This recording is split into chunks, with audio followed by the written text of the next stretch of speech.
അത് വലിയൊരു വിഷയം തന്നെയാണ്. അതുകൊണ്ട് ശ്രദ്ധിക്കണം, നല്ലോണം സൂക്ഷിക്കണം. ഹബീബ് സല്ലല്ലാഹു അലൈഹി വസല്ലം അങ്ങനെ 2 കബറാളിയെ ശിക്ഷിക്കപ്പെടുന്നത് കണ്ടിട്ട് തങ്ങൾ ഒരു മരത്തിൻ്റെ ഒരു കൊമ്പെടുത്തിട്ട് 2 ഭാഗമാക്കി ഭാഗിച്ചിട്ട് 2 ഖബറിൻ്റെ മേലും ഓരോ കൊള്ളി ഇങ്ങനെ കുത്തിക്കൊടുത്തു. എന്നിട്ട് അവിടുന്ന് പറഞ്ഞു, ഇന്നഹുമാ ലയുഖഫിഫാനി അൻഹുമാ, ഈ 2 കൊള്ളിയും ആ ഖബറാളികൾക്ക് ശിക്ഷയ്ക്ക് കുറവ് നൽകും. മാലം എയ്ബസ, ഉണങ്ങാത്ത കാലത്തോളം. ഉണങ്ങിയതിൻ്റെ തസ്ബീഹിൻ്റെ കാലാവധി കഴിഞ്ഞു. ഉണങ്ങാത്ത കാലത്തോളം അതിന് തസ്ബീഹുണ്ട്. ആ തസ്ബീഹ് അങ്ങനെ ചൊല്ലിക്കൊണ്ടിരിക്കുമ്പോൾ ഖബറിലുള്ളവർക്ക് ഉപകാരം ഉണ്ടാകും. ഖബറിലുള്ളവർക്ക് ഈ മരക്കൊമ്പ് മാത്രമല്ല ഉപകാരമുള്ളത്, ഖബറാളിക്ക് ഖബറിൽ ഉപകാരം കിട്ടുന്ന ഒരുപാട് കാര്യങ്ങളുണ്ട്.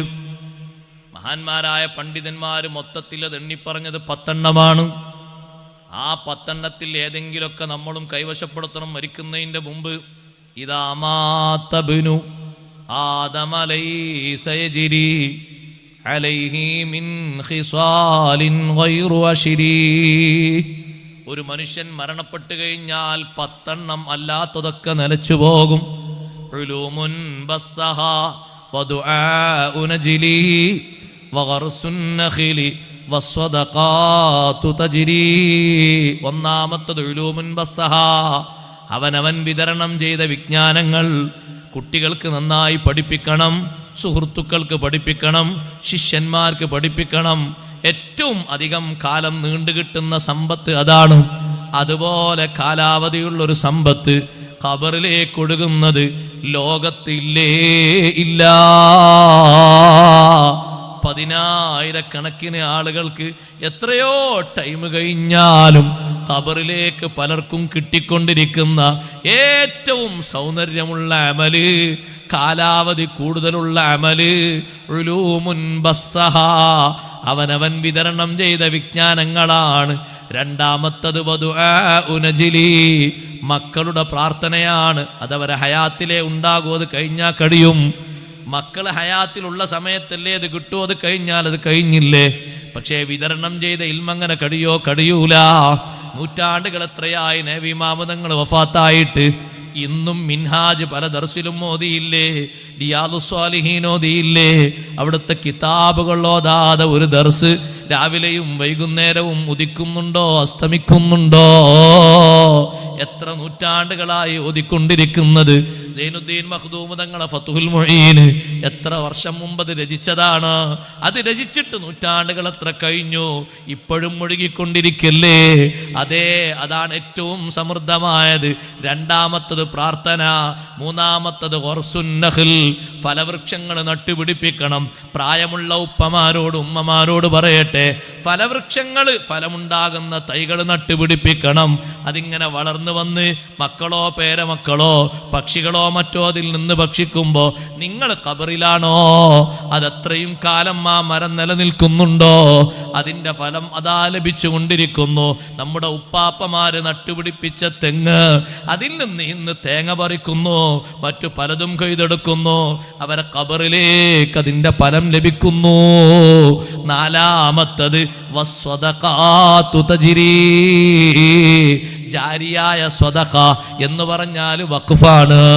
ഏതെങ്കിലും ഒരു സ്ഥലമോ അല്ലെങ്കിൽ പറ്റുന്ന ബിൽഡിങ്ങുകളോ ഇസ്ലാമിന് വേണ്ടിയോ നല്ല നല്ല കാര്യങ്ങൾക്ക് വേണ്ടിയോ യതീമുകൾക്ക് വേണ്ടിയോ പാവപ്പെട്ടവർക്ക് വേണ്ടിയോ ദീനിന്റെ ഖിദ്മത്തിന് വേണ്ടിയോ ഒക്കെ വഖഫ് ചെയ്യുന്ന സമ്പ്രദായമുണ്ട്. ഇസ്ലാമിൽ അതിന് തുടക്കം കുറിച്ചത് ഉമർ ഇബ്നുൽ ഖത്താബ് റളിയല്ലാഹു അൻഹു ആണ്. ശേഷം ഒരുപാട് മഹാന്മാർ അതിൽ സംബന്ധിച്ചിട്ടുണ്ട്. ആചാരിയായ സ്വദഖ വഖഫ് അത് നിലക്കാതെ ഖബറിലേക്ക് കിട്ടിക്കൊണ്ടിരിക്കുന്ന ഒരു അമലാണ്. മുസ്ലിം ബാക്കിയാകുന്ന കാലത്തോളം അതിന്റെ ഉപകാരം ശേഷിക്കും, അതും അങ്ങനെ കിട്ടിക്കൊണ്ടിരിക്കും. ഇപ്പൊ 4 എണ്ണമാണ് എണ്ണിയത്. ഇനി 5-മത്തതും ഒന്ന് എണ്ണുന്നു.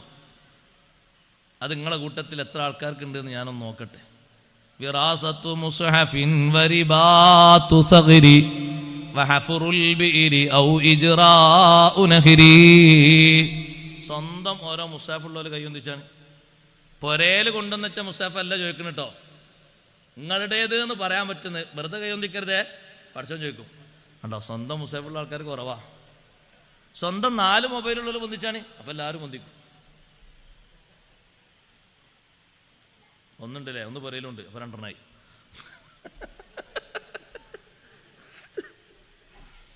മുസാഫ് എല്ലാവർക്കും ഓരോന്ന് വേണം.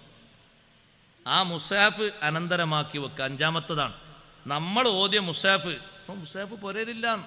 പള്ളിക്കലെത്തിയാൽ പോലും കാണാൻ ആൾക്കാരിങ്ങനെ ചൊറിഞ്ഞ് മാന്തിന് അങ്ങനെ അവിടെ ആ കണ്ട 100 കണക്കിന് മുസാഫ് ഉണ്ടായിട്ട് മൊബൈൽ വാങ്ങിയിട്ട് ചുമരുമൊക്കെ ഏറിയാണ് തോന്നല്. പിന്നെ അതിൻ്റെ വില ആലോചിച്ചുകൊണ്ടൊന്നും ചെയ്യാതിരിക്കലാണ്. ആ മുസാഫിൽ നോക്കി ഓതുന്ന കൂലി ഇതിൽ നോക്കി ഓതിയ കിട്ടുമോ? പിന്നെ എന്തിനാ അതെടുക്കാതെ ഇതിങ്ങനെ മാന്തിന്? ഇത് പറ്റും. നമ്മൾ വാഹനത്തിലൊക്കെ പോകുമ്പോൾ ഓതാൻ പറ്റും.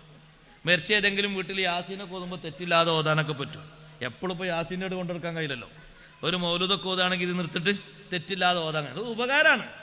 പക്ഷെ പള്ളിക്കലെത്തുമ്പോൾ കുറേ മുസാഫ് ഇങ്ങനെ വട്ടത്തിൽ, പുരയിലെത്തുമ്പോൾ അവിടെ ഷെൽഫിൽ കുറേ മുസാഫ് ഇങ്ങനെ കാണുമ്പോൾ ആ മുസാഫ് ചോദിക്കുന്നുണ്ട്. നമ്മൾ കേൾക്കാത്തതുകൊണ്ട് നമ്മൾക്ക് അധികം കേൾക്കൂലല്ലോ. ചെങ്ങായെ ഒന്ന് എടുത്ത് എന്നൊന്ന് എടുത്തിട്ട് ഒന്ന് ആ മുസാഫ് ഒന്ന് എടുത്ത് കൈ പിടിച്ചാൽ തന്നെ എന്തൊരു കൂലിയാ. അതിപ്പോൾ ഇത് കൈ പിടിച്ചാൽ കിട്ടുമോ? കിട്ടൂല. ഇത് മജ്മുഅത്ത് കുത്തുബാണ്. ഇതിലെല്ലാം ഉണ്ട്.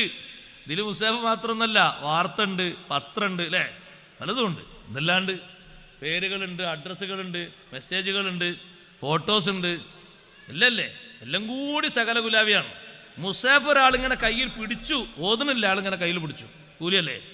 കൂലിയാണ്. അത് 30 മുസാഫ് ഉണ്ടെങ്കിൽ 5 ജുസിന്റെ മുസാഫിന്റെ കൂലിയാണോ? അല്ല, മാറ്റുണ്ട്. ആ 30 ജുസുള്ള മുസാഫ് തുറന്നു വെച്ചിട്ടാണ് അയാളൊരു അൽക്കഫ് ഓതുന്നത്, യാസീൻ ഓതുന്നത്, തബാറക്ക് ഓതുന്നത്. സുബ്ഹാനല്ലാഹ്, 30 ജുസുള്ള മുസാഫിൽ നോക്കിയിട്ട് ഇങ്ങനെ ഓതുമ്പോൾ ഒരു ഏടിൽ നോക്കി ഓതുന്ന കൂലിയല്ല, കൂലി കൂടും. സംഗതി രണ്ടും ഒരേ സൂറത്ത് തന്നെയാണ്. ആ ഏടിലുള്ള തബാറക്ക് തന്നെയാണ് ഈ ഓതുന്നത്. പക്ഷേ ഇത് മുസാഫ് തുറന്നു വെച്ച് ഓതുമ്പോൾ അതിൻ്റെ കൂലി വേറെയാണ്. ഒരു മുസാഫ് ഓരോരുത്തർക്കും വേണം അനന്തരമായിട്ട്. ആ മുസാഫിൽ നോക്കിയിട്ട് ഇപ്പോൾ വീടുകളിലൊക്കെ മുസാഫും കുറഞ്ഞു വന്നു. മുസാഫ് ഭദ്രമായി സൂക്ഷിക്കണം. നല്ലോണം പെയിന്റ് ചെയ്ത് നല്ല വൃത്തിയായി സൂക്ഷിച്ച് കൊണ്ട് നടക്കണം. ഓരോരുത്തരും അവനവൻ ഓരോ മുസാഫ് സൂക്ഷിക്കണം.